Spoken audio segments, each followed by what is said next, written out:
at a-hole for pointing out my dad's failure as a parent after he tried to critique mine. My wife and I didn't meet in the most conventional way. She was my late brother's wife. We had lost him when she was 5 months pregnant with her son, my nephew. She stayed close to the family and we all adored my nephew. I was more involved in his life and wanted to share as much of my brother with him as possible.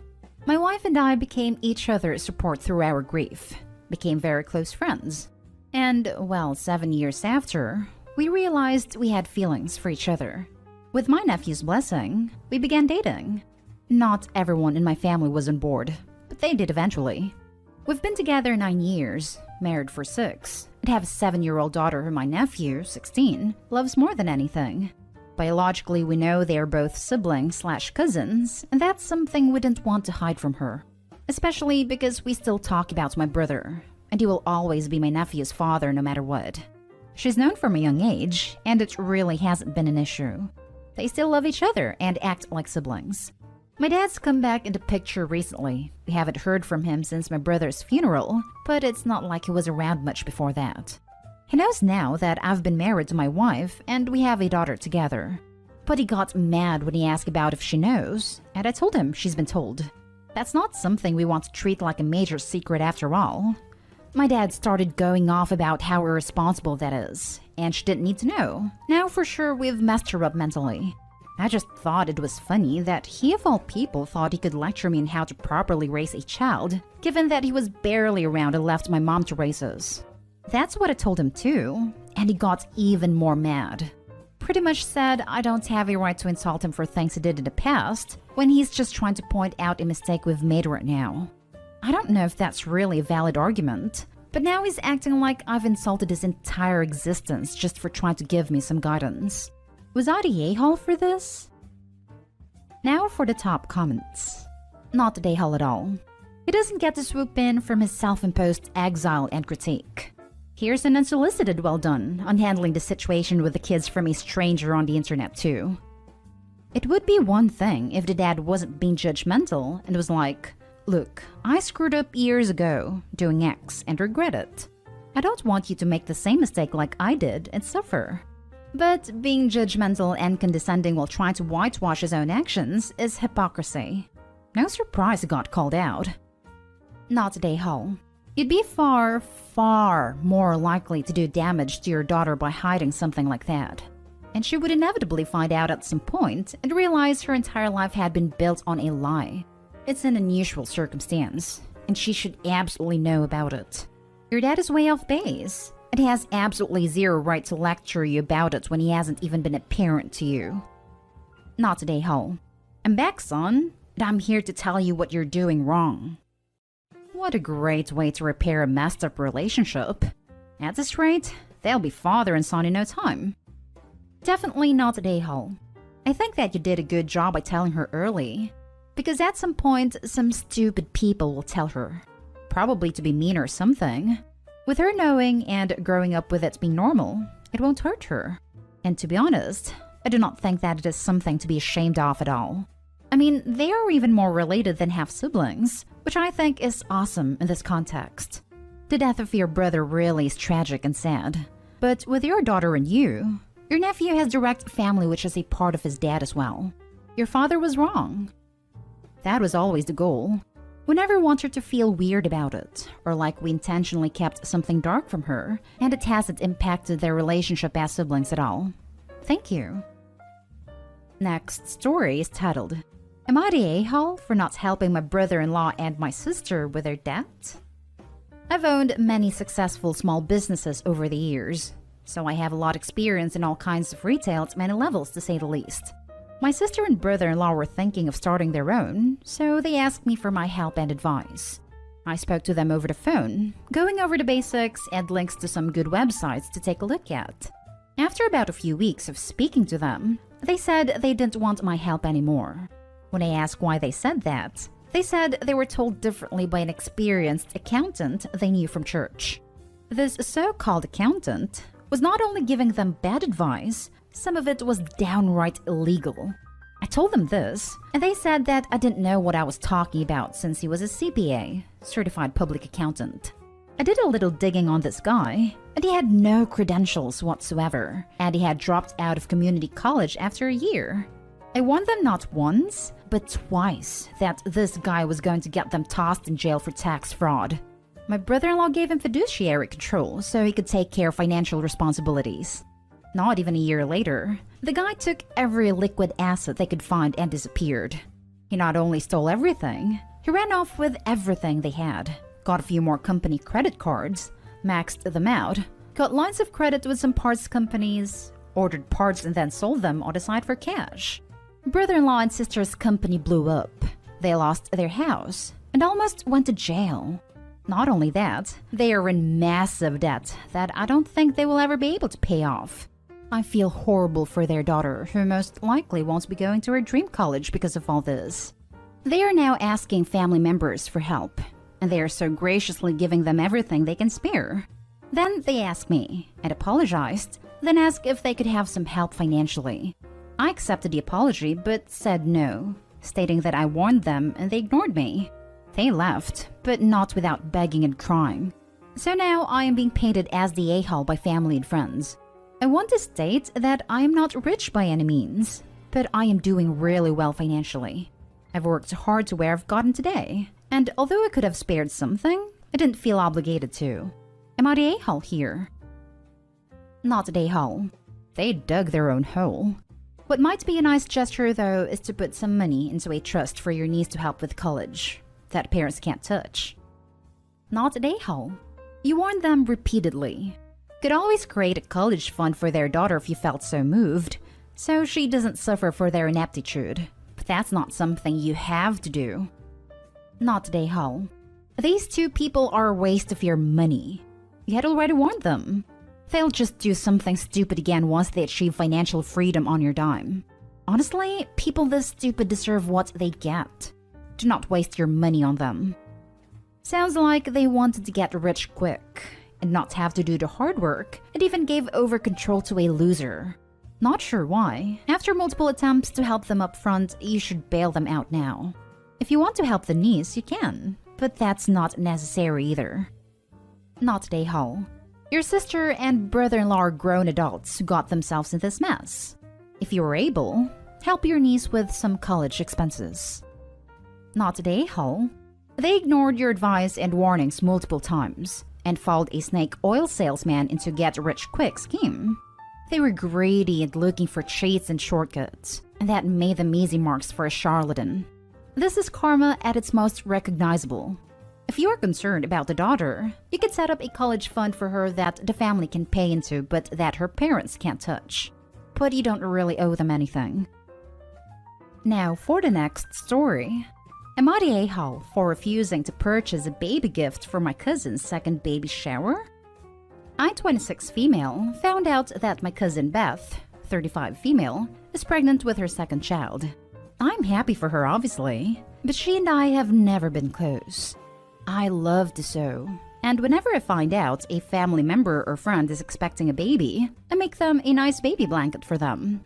I feel like it is a nice personalized gift that you can't get anywhere else, and I always make sure to get soft, high-quality material to ensure it is both safe and comfortable.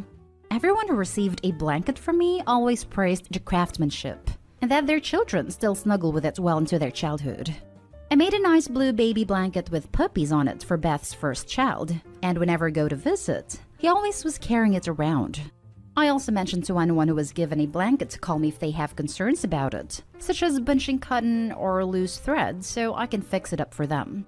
I've never gotten any complaints, so I must be doing it correctly. Recently, I got an email from Beth reminding everyone about her upcoming baby shower. It is a drive-by due to the pandemic, and had added a gift registration for guests to sign off on. I looked through it and was amazed about how expensive everything was. I understand that baby supplies can be pricey, but the cheapest thing on the registration is a stuffed rabbit costing $25. There were a lot of other things I find personally silly and inappropriate to ask for from family, such as nip cream, new pajamas for Beth not a baby, maternity diapers, etc. As a university student, I can't afford these things, and figured a blanket I made would be a sweet gift. I texted my cousin and let her know that I could not really afford some of the items she asked for, but I would be more than happy to make a personalized baby blanket to match the nursery, woodland themed.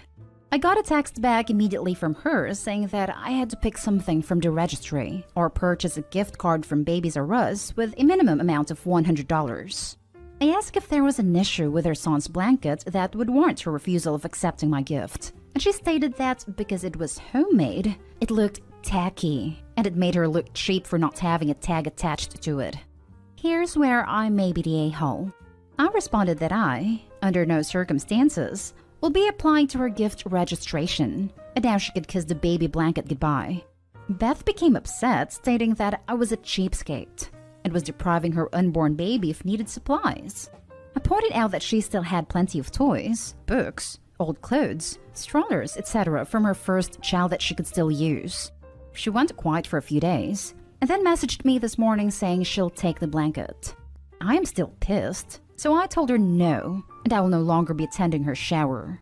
Now I have cousins and aunts flooding my phone with complaints on how I'm a bad person. My parents are on my side, however. So now I'm here, wanting to know if I am the a-hole. Am I? Now for the comments. Not the a-hole. That's a baby shower you can skip without guilt. I don't know how many people who can drop $100 on a present. And it's a shower, not a VIP lounge. Heaven forbid she has a third child. The prices will be minimum $300. Rejecting a handmade gift is a jerk move anyway, especially since your older kid was using the blanket you made. Edit. This hits pretty close to home because I make crochet blankets as gifts. I let parents know that I would like the blankets to be used, that's what it meant for, and loved. So many of us, as adults, remember having a special blanket, stuffy, or toy that we carried around. It's even more special if it's a blankie that a relative lovingly made.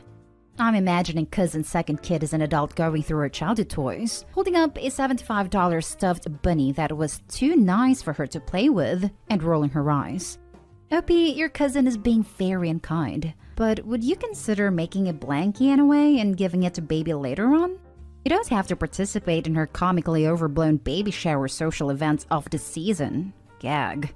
That's obviously to get Instagram clout.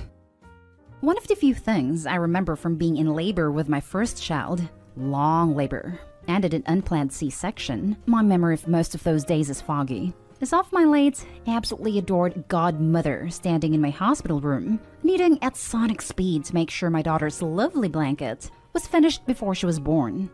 That blanket was and is a treasure. Not an a-hole on many levels. Let's list the ways she's an a-hole. She insulted your first gift. She's having a second shower doll, especially if she has stuff from her first kid. It's not a natural shower, even a Zoom event. It's a gift grab. She reminded you to buy her something. Not RSVP, not bring napkins or soda, not give a Zoom link or directions. Her registry has no reasonable items. People who do that get bottles or puffy books from me with $10 max budget. She gave a minimum spending limit at all. That limit was ridiculous. She turned you down and then set her family on you. On the other hand, you offered a very thoughtful, customized, handmade gift of good quality and didn't call out any of her previous BS. Feel free to stop taking the high road at any time. Or just repeat when reply they send. She told me she didn't want a blanket because her first one was tacky and made her look cheap. I'm respecting her wishes.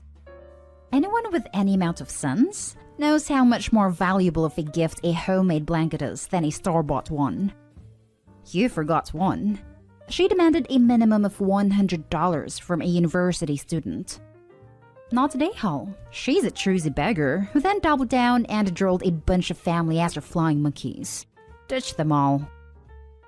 For the last story, am I the a-hole for giving my daughter more attention than my sons? 3 years ago, my 40 female husband, 39 male at the time, died in a car crash. My daughter Kate, 10, was in the car with him. Luckily, Kate wasn't seriously injured, but she has severe anxiety and PTSD from the crash. Kate's PTSD relapsed, and she's having nightmares to the point where she wakes up screaming almost every night, has flashbacks at least once a day, and she's extremely attached to me. She's working with a therapist and is slowly getting better. She didn't wake up screaming last night, but she still needs a lot of attention. I used to make dinner with my oldest, 17 male, while Kate played in her room, but now she usually makes dinner with us. And when she's not, she's sitting at the kitchen table watching. I also used to watch a movie with my oldest and my middle son, 16 male, after Kate went to bed. But now our bedtime routine takes longer. I used to braid her hair and tuck her in, but now I braid her hair, tuck her in, and read to her until she falls asleep because it helps her calm down. And I don't have time to watch a full movie with them. Last night, Kate fell asleep pretty fast, so I had time to watch a movie with my sons. But when I asked them if they wanted to watch a movie, they told me to go back to Kate's room since I'd obviously rather be with her anyway. I tried to explain that she needs this right now, but they wouldn't hear it. Am I the a-hole for giving my daughter more attention? Edit. I'm realizing that I didn't make this clear in the post, but Kate hasn't been like this for 3 years. She's had anxiety and PTSD since the crash, but it's been manageable until around 2 weeks ago when her PTSD relapsed. I hate to say it, but you're the a-hole. You have 3 children. Yes, your daughter is going to need a lot of help right now, but so are your boys. They lost their father too. I suggest getting individual therapy for everyone, including you, and apologize to your sons for not being there for them. Everyone's already in individual therapy. Y'all clearly need group as well. This is so tough. Very, very, very soft, you're the a-hole. Yes, Kate probably needs you right now more than so than them, but they all lost their dad. They all need you. I don't see the harm in extending Kate's bedtime routine, but you need to find some way of making it up to the others. Maybe a day of just them. Or maybe find a TV show that's only 30 minutes you can watch at night with them if there's no time for a movie. You should also think about having family dinners again to keep that open communication. They lost their father too, and need you. I know Opie edited to say that Kate has only relapsed recently, but I think it would be good for Opie to seriously consider if her other kids were already getting the dregs of her attention. I think it would still be understandable, but I find it unlikely they reacted this way because of a reasonable 2-week shift in priorities. I think this might be above our pay grade, honestly. Really, this is the only answer. I don't understand people calling someone the a-hole when they lost their spouse and are trying to take care of 3 kids alone. They'd probably also call Opie the a-hole if she was ignoring her daughter to make her sons happy. It's a rough situation for everyone, and impossible for others to judge.